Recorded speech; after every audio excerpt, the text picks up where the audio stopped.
Inside a shadowed cave, firelight dances across rough stone, painting the walls in flickering gold. A woman labors in silence, her breath shallow, her body trembling with both pain and purpose. The wind outside howls through the valley, carrying the ancient rhythm of life and death. Around her, elder women move with quiet certainty, no medicine, no metal, only instinct and the wisdom of countless generations. Their hands bear the marks of survival, their chants echoing against the stone. On these walls, handprints whisper of births long past. Humanity begins anew, fragile, blood-warmed, and defiant beneath the cold, eternal sky. The infant's first cries fade into the night, swallowed by the roar of the wind. Beyond the cave's mouth, darkness moves silent predators, cold air sharp as stone. Inside, the fire trembles, its light a fragile heartbeat against the void. The mother pulls her child close, wrapping it in furs still smelling of the hunt.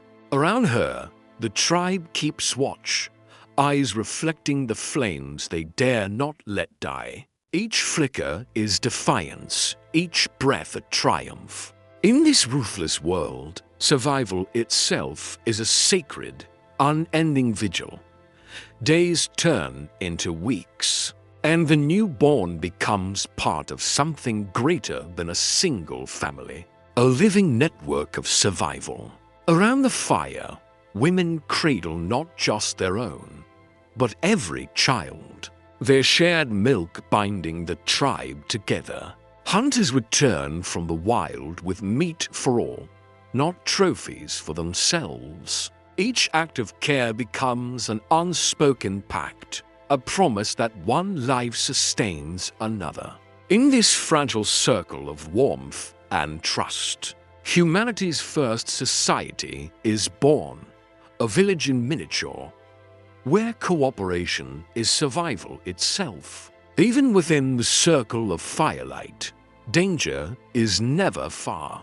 The night hums with unseen life, the snap of a twig, the low growl beyond the cave, the cold whisper of hunger creeping closer. A single cry in the dark can turn calm into chaos. The tribe knows that survival demands vigilance. Every shadow could be the last mistake. Yet fear becomes fuel. They carve sharper tools, strengthen their shelters, and tighten their bonds. In facing death each day, they forge the instincts and courage that define humanity itself. Beneath a sky streaked with firelight and stars, the child rises, unsteady, trembling, defying gravity for the first time. The tribe watches in hushed awe, as though witnessing the birth of something greater than themselves. A few wavering steps, a stumble, and then balance, fragile yet determined. Laughter breaks through the stillness. In that moment, under the vast Stone Age sky, humanity takes its first symbolic stride, from instinct to will, from survival to purpose. Forever walking toward the unknown, morning light spills through the trees, painting shifting patterns on the forest floor. A group of children steps into the wild, barefoot and fearless. Their classroom has no doors, no roof, only the pulse of nature. The air buzzes with insects, the scent of damp earth, the whisper of leaves stirred by unseen creatures. Every sound is a signal, every shadow a teacher. A fallen branch becomes a spear, a puddle turns into a playground of discovery. Here, play is preparation, and curiosity is survival.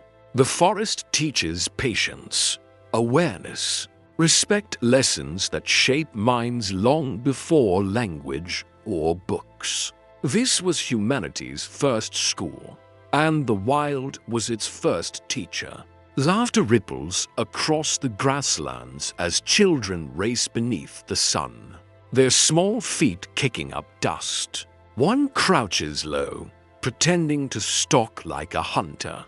Another dashes through the brush, the prey in their imagined chase. What seems like play is far more than amusement. It's rehearsal for life. Each movement trains muscle and mind. A rock becomes a spear, a trail of prints a puzzle to solve. The older ones guide the younger, shaping a living chain of memory that needs no words. Every shout, every game, carries ancient purpose: to survive, to learn, to belong. Even here, in the heart of struggle, humanity's first laughter becomes its greatest teacher. Joy woven into survival. Night descends, and the forest hushes as flames dance against the dark. The children huddle close, eyes wide, faces glowing in the warmth of the fire. The elders begin to speak, their voices deep, rhythmic, carrying echoes of generations long gone. Each story unfolds like a map of survival: how to hunt, when to rest, where danger hides. A clever fox teaches wisdom. A river spirit warns of carelessness. These are not myths for amusement. They are memory made eternal. Around the fire, words become tools, shaping thought, binding tribe to tribe, and kindling the spark of human imagination. The forest is alive, yet suddenly still. A child wanders too far, the laughter of play fading into silence. The wind changes, carrying the scent of something unseen. Between the trees, movement flickers, predator or shadow. It doesn't matter. Fear grips the heart, primal and pure. The child runs, breath ragged, guided only by instinct older than thought. When they return to camp, shaking but alive, their eyes hold new wisdom. They've met the wild's truth, that fear is not weakness, but the first lesson in survival. The fire crackles softly. It's like flickering against the child's thoughtful face. Fear has faded, replaced by understanding. Curiosity draws them toward the unknown. Caution reminds them to tread lightly. These two forces, wonder and wariness, become the rhythm of human progress. Every invention, every discovery, is born from that fragile balance. The Stone Age child gazes into the flames, seeing not just warmth, but possibility. In their quiet reflection lies humanity's oldest truth, that learning begins where fear and fascination meet. As the sun sinks beyond the horizon, shadows stretch across the land, and the wild grows restless. The tribe gathers close, drawn to the steady pulse of firelight. Sparks drift upward, vanishing into the vast dark like lost souls. Here, within this fragile circle of warmth, the world feels smaller, safer. The flames whisper and crackle as voices rise. Stories of the hunt, the spirits, the ancestors. The fire becomes more than heat and light. It becomes connection, a bond of memory and meaning. In its glow, humanity begins to dream, to imagine, to remember who they are. The fire burns low, its glow breathing life into faces etched with time. The elders begin to speak, their voices deep and rhythmic, echoing through the night like distant thunder over stone. The air hums with melody, chants of spirits, hunters, and beasts that once ruled the plains. Every rhythm carries meaning, every pause a lesson. This is humanity's first library, where memory is the only ink and the tongue the only pen. A song of the mammoth teaches courage. A tale of the river's spirit warns of greed.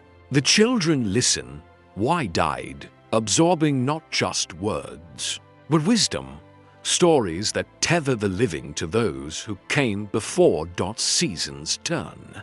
And the child who once sat silent now moves within this circle of flame. They mimic the cries of animals, the sweep of the hunt, the triumph of return. Laughter rises with the sparks, a celebration of memory made flesh. What was once listening becomes living.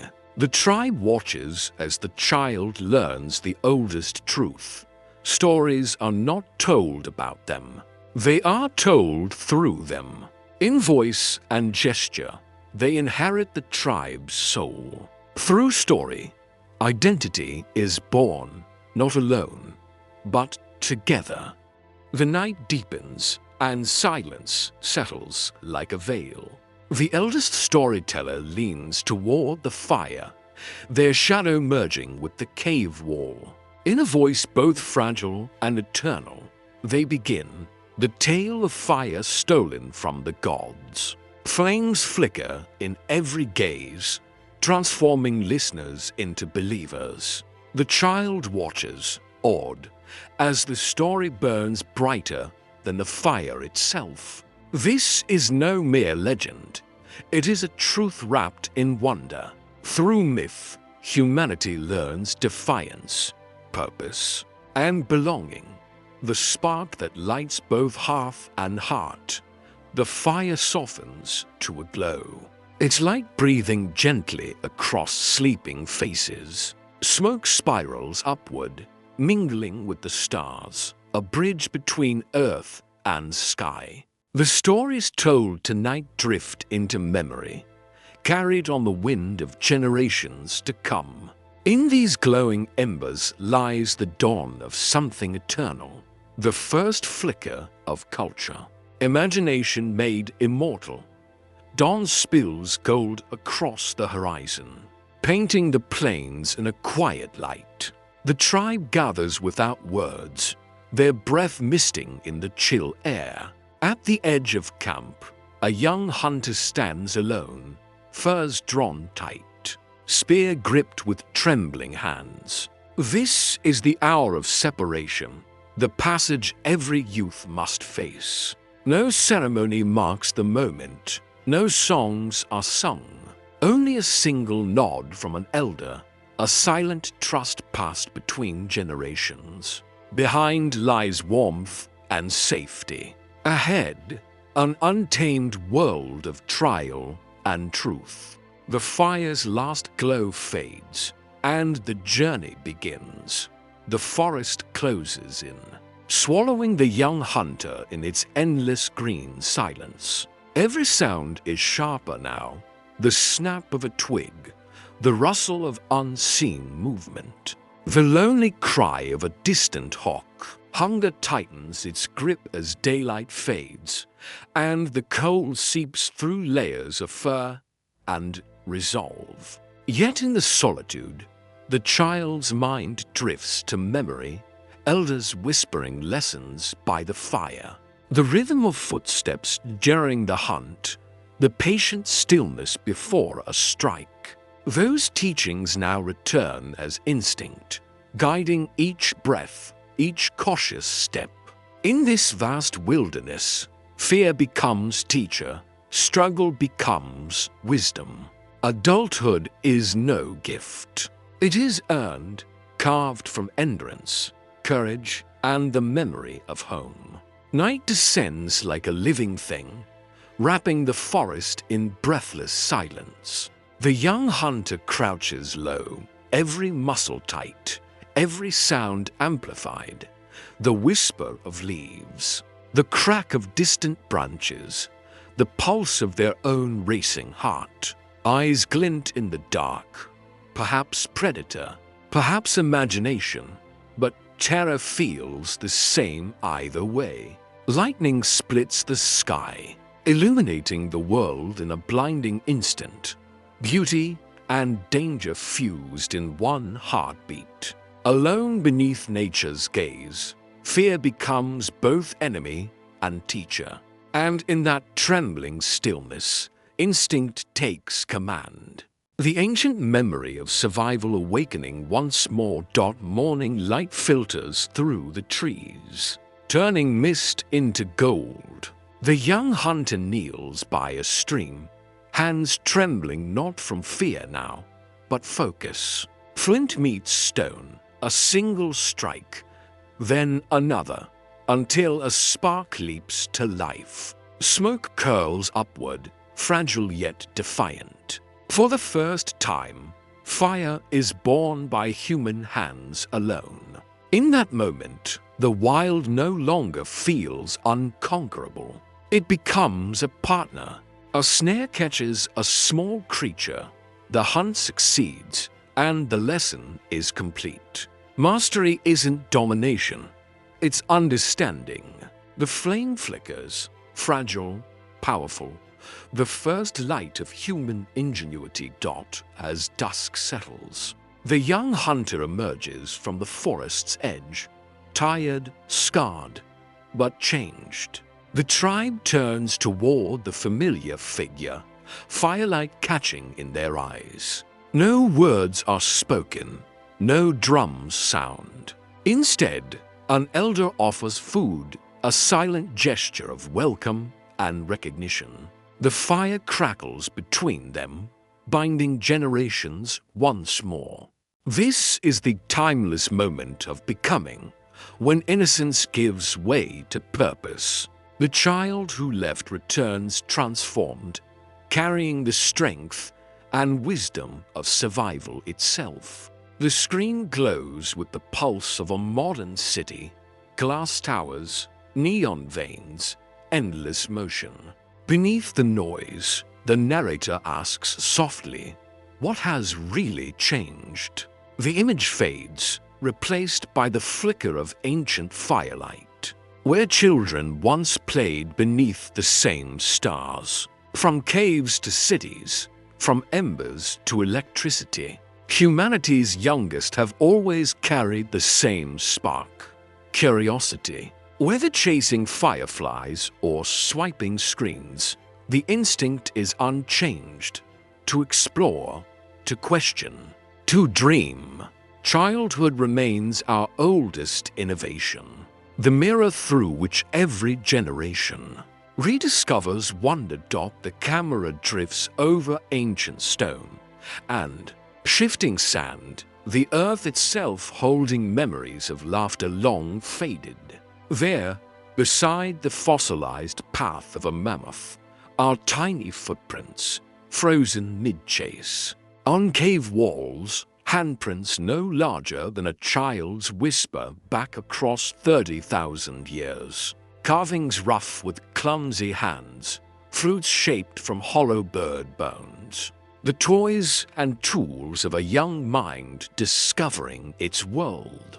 Archaeologists read these traces like poetry in dust, glimpsing joy, play, and wonder.